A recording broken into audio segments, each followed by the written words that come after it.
Good morning. Today we're going to be making a butternut squash lasagna. I guess technically it's not really butternut squash. I'm not using a butternut squash. This is a candy roaster squash, and I grew it over the summer, which it is February now. I would have picked this sometimes towards the probably end of July would have been when I harvested it. I know my winter squash vines, most of them got vine borers and they started looking pretty bad, so I had to pull things early. So that's why it would have been harvested at the end of July instead of a few months later, but it has stored since then down in my basement, which is a nice cool environment. And I am really excited to use it. We had a few others that we've used, but this was the biggest one that I've kind of been holding on to. So I need about 2 pounds of it. So I'm probably gonna get several recipes out of this. I don't know how much this weighs. Wow, this is 4.5 pounds. That's awesome. This is a 4.5 pound squash. That is huge. So I need half of this, and the rest I will set aside and find some more recipes to use it with. Shouldn't be too hard. But I'm just going to, golly, I'm just gonna cut it right down the middle.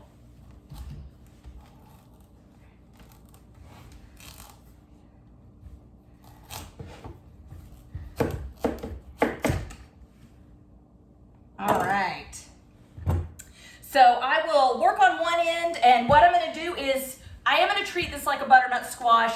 You, of course, could use a butternut squash or any just kind of like orange fleshed winter squash that you wanted to, or just your favorite winter squash. Doesn't have to be orange fleshed. To me, those are my favorites. Those are the ones I cook with the most. But much like a butternut squash, you're going to peel it, seed it, and then we'll get to it. So I'll get started with that.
So I diced up my just over 2 pounds worth of candy roaster squash.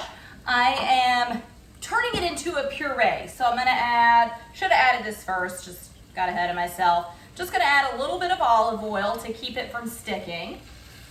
Then I wanna get in some salt and pepper. And so, as I said, we're pureeing this.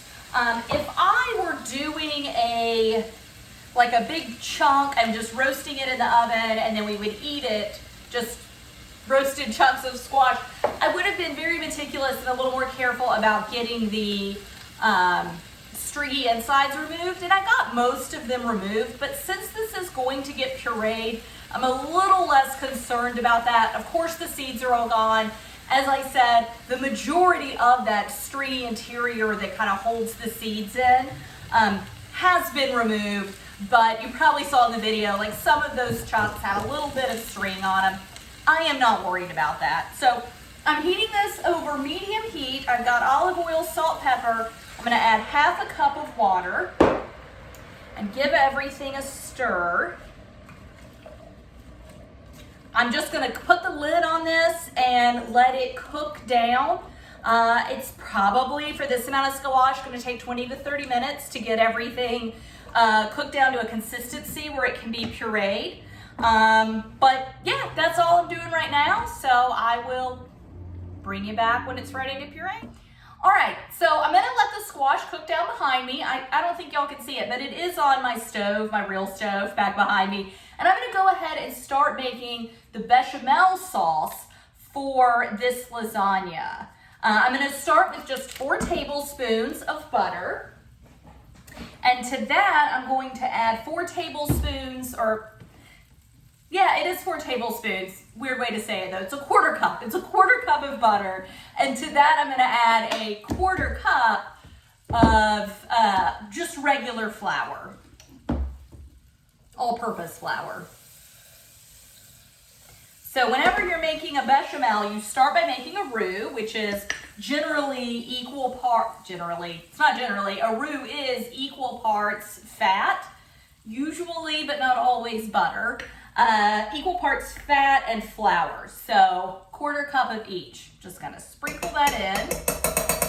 Wasn't much of a sprinkle, but it'll be all right.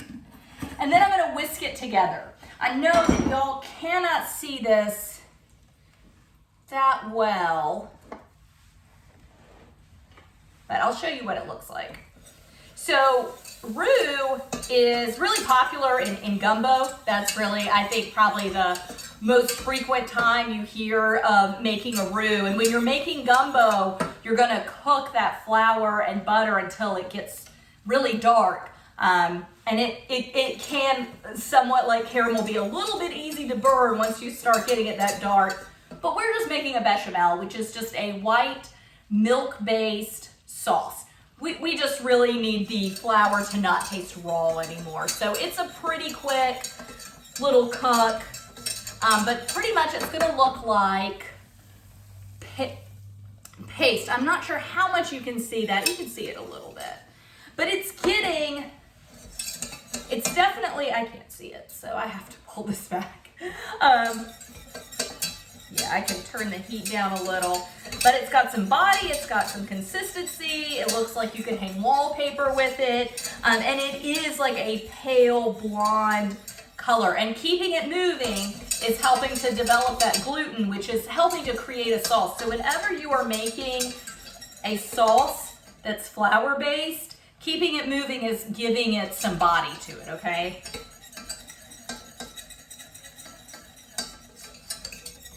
Okay, so I am gonna slowly add 3½ cups of milk. And you do wanna do this kind of slowly to help it incorporate in.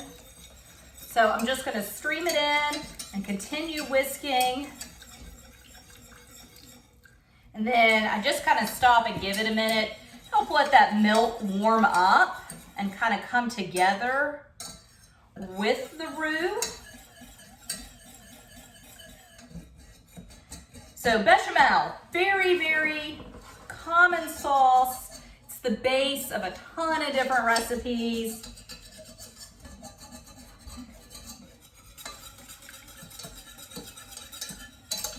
So it's good to know how to make a bechamel. There we go. So I'm whisking it in, and now, like, it did look lumpy. Things were, you know, it was a bunch of lumps of roux suspended in my milk, but now it's one cohesive sauce, okay? So now I'm gonna start, and it's actually quite thick, so I'm gonna start streaming in more milk.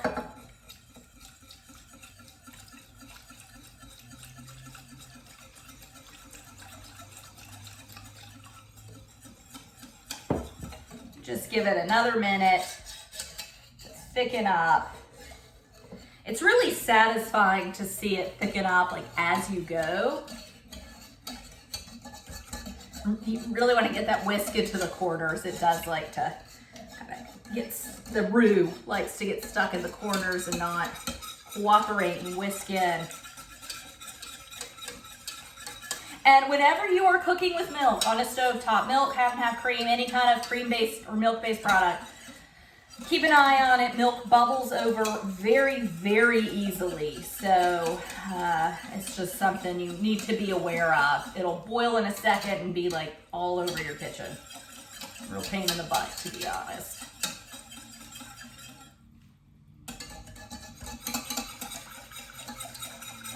So this is cold milk. It probably would have been better if I had used room temperature milk, but I didn't want to just let my milk sit out for that. I mean, you know, I took it out of the refrigerator and I want to make my recipe. If you have the forethought to let your milk come to room temperature, it'd be a little bit better. So this will take a little longer just to kind of bring, so I've turned the heat up just to help bring the temperature of the milk up. Not even really trying to cook it on a higher heat, just trying to heat that milk itself. So to make a roux, you start with equal parts fat and flour. Mix them together, get them cooked. From there, there's many different things that you can make, from many different types of sauces that you can make from a roux. But we're doing bechamel, so from there you start adding your milk, cream, half and half, usually milk. It's whatever dairy product you're wanting to use because the bechamel is a white sauce. Continue whisking. Once you've created your bechamel, which is not going to be thin, I mean, this is all going to cook together and it's going to be a fairly thick sauce. If, we won't be doing it today, but if you were to add cheese to that bechamel, you would have a Mornay sauce, okay?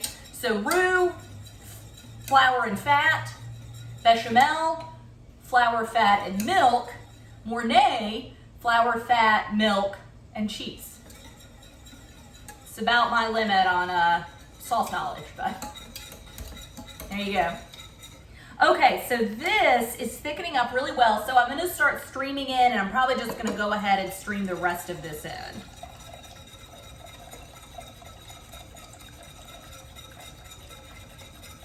Three and a half cups is a good bit of milk to add.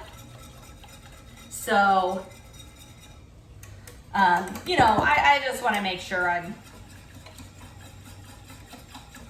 doing it slowly, letting it cook correctly, because I do want to have a nice thick sauce. So I'm just going to keep whisking this until I have the consistency that I want, and then I will bring you back.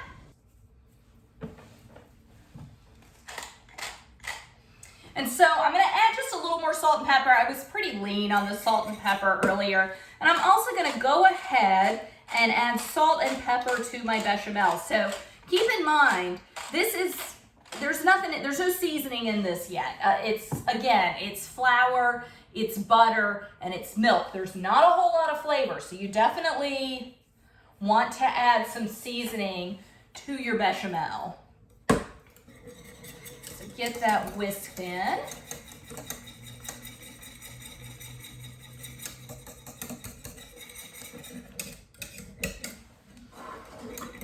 Whisking also helps, in addition to creating body and thickening it up, it helps keep it from sticking to the bottom. So sometimes with a bechamel or any time you're cooking milk, you'll feel a little resistance on the bottom. But keep whisking, that'll help with that.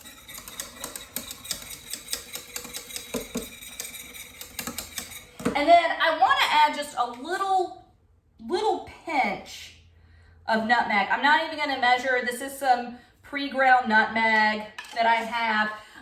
The grated fresh kind would probably be better, but I am kind of trying to get this one used up. I've had it, and its potency is just going to go down the longer I have it, so I'm trying to get it used up right now. And I can really tell this sauce is thickening up a good bit.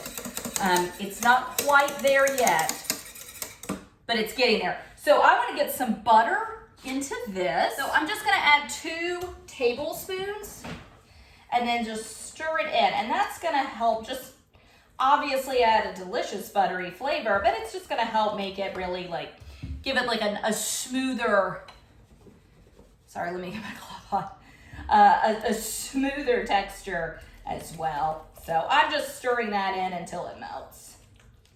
Could have chopped it into little pieces to make it faster, but I don't always think ahead.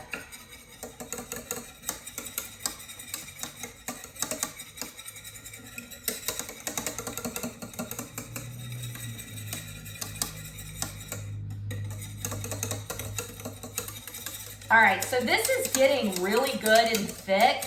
We are almost there. So let me just give this a few more stirs to make sure that butter is getting good and melted, and it is.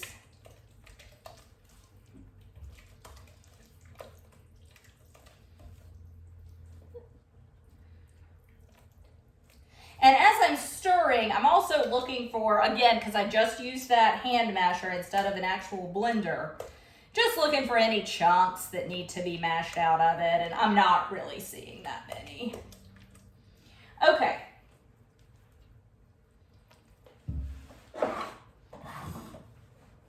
We're actually done with the salt and pepper. I'm going to slide this out of the way and get my cutting board, and we're going to chop up some sage to go in the bechamel. Okay, so I have a nice little amount of sage here. And it's beautiful. It's really pretty sage. Unfortunately, my garden, the sage is all gone out of it. I'm hoping the plant will come back. I mean, they are perennial, so it should, but we also had just this crazy cold snap where the temperature dropped like, I don't even know, 20 plus degrees in one night. I mean, I know most of the Southeast and other parts of the U.S. experience that too, but you know, getting down to a certain temperature is one thing, but when it happens that quickly, the garden does not like it. So I'm worried that some of my perennials might not quite make it. So I'm just doing a chiffonade, just a little fancy word for cutting it up into ribbons, and then I'm going to go back through it the other way and just dice it up. We just want, sage is a really powerfully flavored herb, so you don't want to get a huge bite of sage. Let's just say that. And thyme would be a really good herb in here as well. Just gonna put it into my sauce and just whisk it in. Basil would be good in this in the summer. I really try, I mean, every now and then I will use basil in the winter, especially when you get to the holidays, but I try to not use too much basil. It just doesn't, you know, you buy it at the grocery store and you spend a fortune on it, and it's just like, it just doesn't last. It goes bad so quickly because it's just, basil is something that needs to be picked and then eaten. It doesn't last on the shelf or in the, you know, even refrigerated. Actually, if you're picking it from your garden, you don't refrigerate it at all. You just keep it on the counter, but it does not last that well. So I try not to spend my money on basil, but I grow a ton of it over the summer. So it's January, nope, it's February. I am not going to be using basil this time of year, and I thought sage would be a really nice, kind of wintry flavor, and it smells so good. It smells like the holidays, even though those are over. Thank God. 2 types of mozzarella. So I have this, this one is a whole milk mozzarella, and I've used this one before. And then this is like a pre-sliced, which is kind of convenient, but it's more of a fresh mozzarella. So this is the kind that normally comes in the ball, and it's pretty wet. It's classic. It's a very classic Italian cheese. My issue is that too much of this, it's full of water. You know, I said it's kind of wet. It's full of water. So too much of this makes your lasagna really wet. So I like to use one. I don't really honestly know all of the terminology surrounding mozzarella cheese. This is a pound and it is labeled as whole milk. I honestly don't know if this one is just labeled as fresh. And when I see them in the store, the whole milk is always like more of a solid block, kind of like more of a traditional cheese.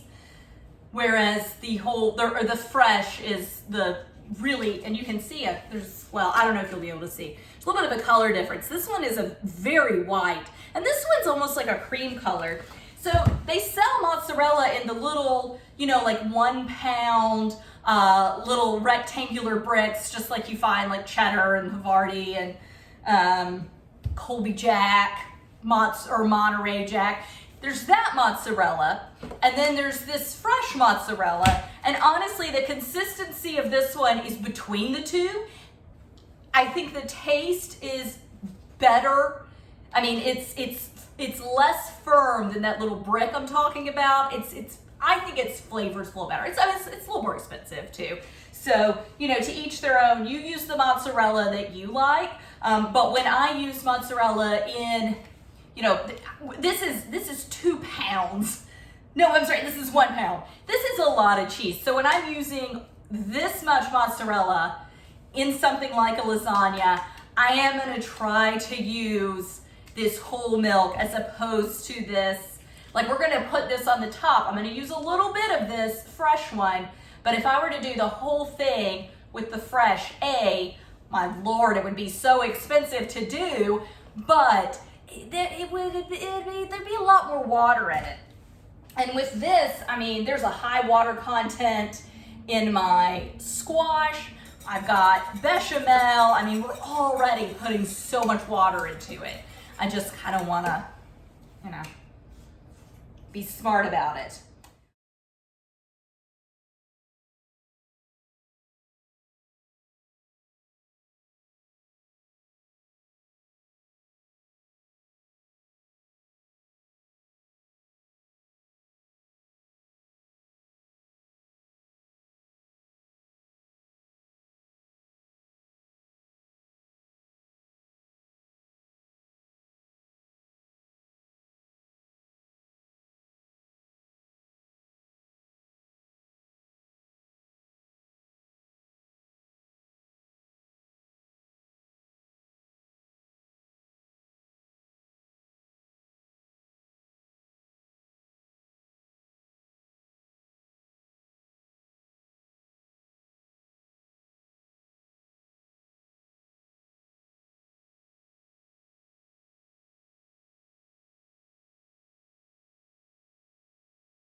All right, so I've got everything ready, and I actually forgot something.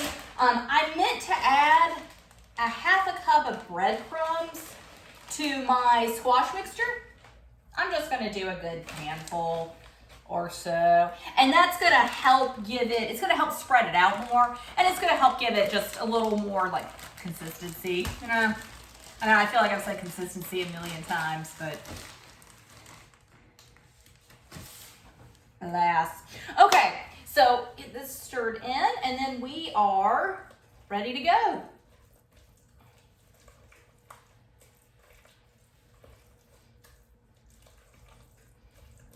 And when I was grating the whole milk mozzarella, I realized like it doesn't grate very well. It grates better than the fresh would. That just kind of disintegrates. I mean, you can grate it, but it's not fun. But I realized it's actually got the texture of string cheese. And actually had some sheets come off of it, much like string cheese. So what I'm gonna do is I'm gonna start with sauce. So I've got a greased casserole dish.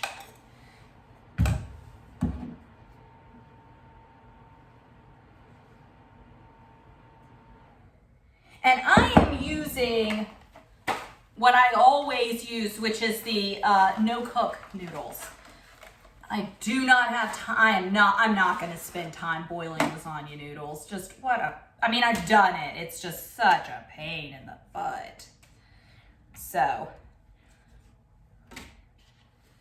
not doing that. All right. So putting 3 across the bottom, and they overlap just a little bit, but that's fine. So 3 across the bottom, and like I said, I'm terrible at this. Okay. All right, so it's sauce, noodles, puree.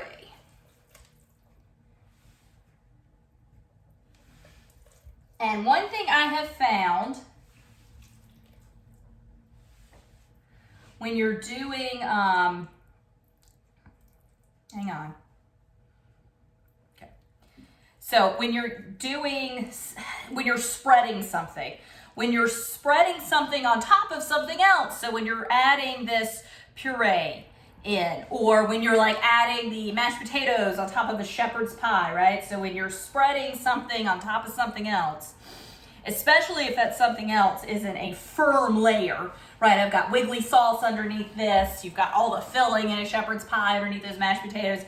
It is best to do several spoonfuls and spread those out rather than just like one big blob. So, all right. Noodles, squash, mozzarella.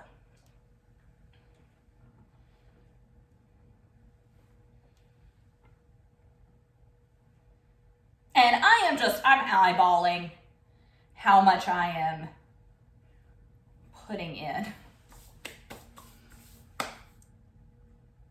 Yep, okay. So I'm gonna drizzle this with sauce.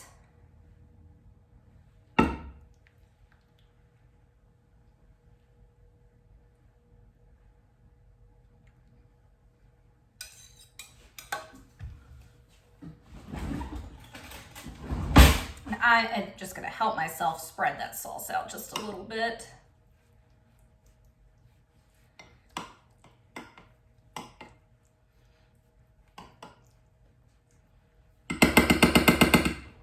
Okay, so 3 noodles, and they'll overlap just a little bit.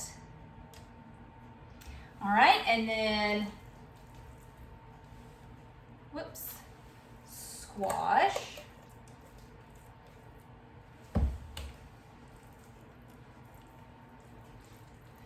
See what I mean about this bottom layer is wiggly, so it's definitely a little better to, you know, if I had just done one huge plop in the middle, this would be much harder to spread out. Okay. Cheese.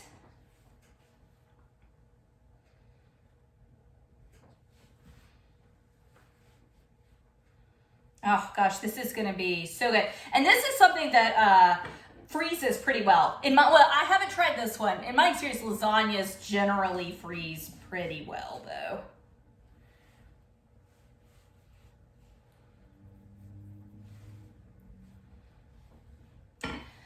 Okay, on top of cheese goes the sauce. Is this my last? Yeah, this is my last layer.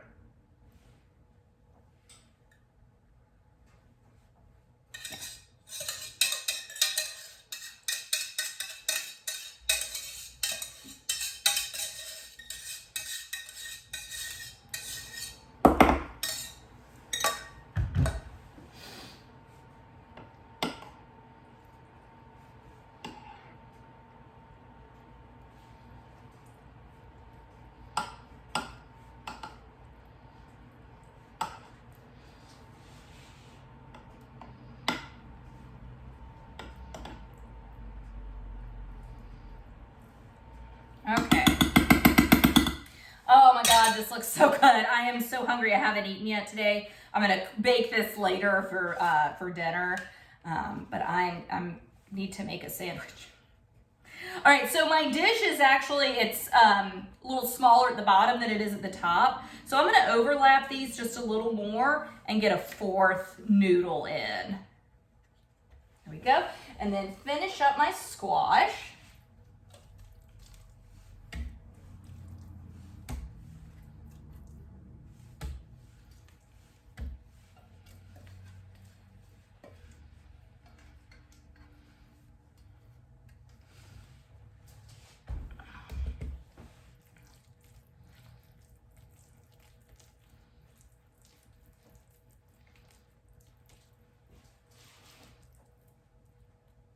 I used 2.5 pounds of squash, but I maybe next time would do 3 pounds. I feel like I could have a little more squash in this than I do. The bechamel was the perfect amount though.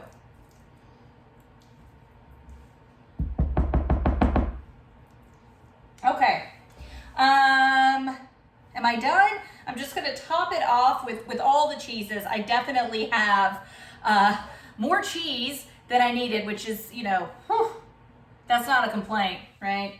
Not at all. There's no such thing as, there is such thing as too much cheese, but it's tough, you know? You don't really come across many scenarios in life where you have too much cheese, but they do exist. And I'm gonna move this kind of out towards the edges a little bit because what's gonna go in the center is this pre-sliced one. So I'm just gonna do, let's see, it's so hard to see these 1, 2, 3, 4, 5, 11, 12, so there's 14 total. So we'll do this. Yeah, so we'll do 3 across and 4 down. There were 16 total, but I ate the end pieces. As I said, I'm hungry. And I just shredded a whole lot of cheese, so I'm just famished and tired now. But I'm gonna put these 2 little extra pieces up here at the top where my rows are a little bit shorter. And then I am going to grate Parmesan all over it. And then this will go into the oven and cook. It's 375 is what I'm gonna cook it on. It'll probably cook about 45 minutes covered with tin foil, okay? And then after that, I'll take the tin foil off because I want to get like a nice brown on all of this. And I will take the tin foil off and do basically until the cheese is, you know, right before it starts burning, right? I mean, I want it to be a nice browned cheese on top, probably about 15 minutes. And that is something, like that end part I have found is something that varies a good bit by oven and where your heating elements are and where you've got your racks. I mean, I'll just be doing this on middle, bottom, something like that. All right, so this is it. As I said, I'm gonna get this covered with tin foil and then it will cook at 375 for roughly 45, I mean, not roughly, I'm gonna cover it and cook it for 45 minutes. And then I'll take the tin foil off and my guess is about 15 minutes for the top to get all nice and bubbly and brown. And then with the lasagna, in case I forget to say this later, I'm gonna say it now, you cannot cut into it until it has sat. It needs to sit for a minimum of 15 minutes. 20 or 30 minutes is even better. It's lava. You can't eat a lasagna yet. It is too hot. And when you cut into it, and that's not just butternut squash, that's any, or candy roaster squash, that's any lasagna out there, okay? When you slice into it, if it's too hot, we've all seen it. If you've eaten lasagna, you've done it wrong at some point. It all oozes out into the sides and it's just this sloppy mess. I mean, yes, it tastes delicious, but the way you get that picture perfect layered lasagna, and I really hope mine looks like that now that I've put that out there, but the way you get a nice edible slice of lasagna is cut into it after it has rested. Treat it like you would treat a turkey. Let it rest and not come to room temperature, but everything in it, like I said, it's lava. So just let it cool down and set up for a minimum of 15 minutes. I will probably do 20 to 25 minutes, honestly, before I will cut into this. So I will see you then. Thank you. Bye.